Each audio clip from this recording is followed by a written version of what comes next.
Hi, and welcome back. I had a recent comment from one of my viewers asking about what kind of paint to use on a fiberglass antenna. And they were saying their A99 has weathered and the fiberglass is coming apart, and when fiberglass comes apart it turns into little shards that can get into your skin like glass. I've done that. I found that out the hard way once. I was hiking and I saw a fiberglass pole on the ground at a ski area, and I grabbed it, and very painful, put all these shards of fiberglass in my hand. So anyway, back to the point, they were asking what's a good paint to use, and that made me think. So this morning I was doing a little research on it and I thought I would share it with you. I went and read some CB and ham radio forums with people that have painted their antennas, what they used, kind of results they had. And what I discovered, there are certain paints you should avoid and certain paints that work better. First of all, let's talk about the paints to avoid. From what I've read, and this was pretty universal, you want to avoid any paints that have metal in the paint. You also want to avoid any lead-based paints. And I think that just stands to reason that it's going to affect the signal on your radio.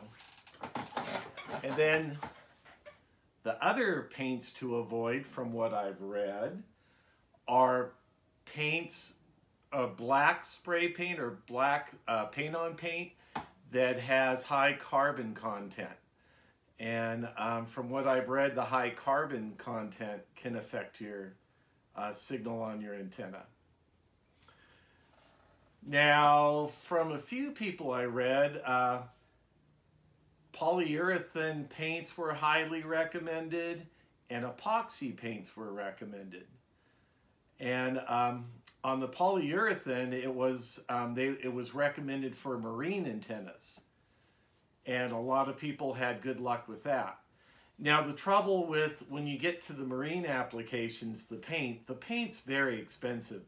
It almost gets to the point it's half the cost of an antenna. Now here's a paint I found on Home Depot, and this one sells for $63.11, and it's rust and chemical resistant, adheres to wood, metal, aluminum, and fiberglass. Oil and salt water resistant, enamel retains gloss and color. And like I said, this one's $63.11, though you can buy it cheaper if you buy it in a quart. I think you can get it for around $26. Now, several people I read have had good luck with the Krylon, what was it called? The Krylon Fusion. And I heard that works pretty good. And I read where several people have gotten several years, 3 or 4 years on their antenna using that paint. And that's only around $7 a can. And then I've also read where the Rust-Oleum is also a pretty good paint to use. And the one that really caught my eye was the Rust-Oleum for plastic. And the application it was showing was using it on the plastic chairs you use, you know, the plastic folding, or not folding, but stackable chairs you might have outside on your patio. And to me, that looks like that would probably be a really good flexible paint. And the price for that, though, is around $43.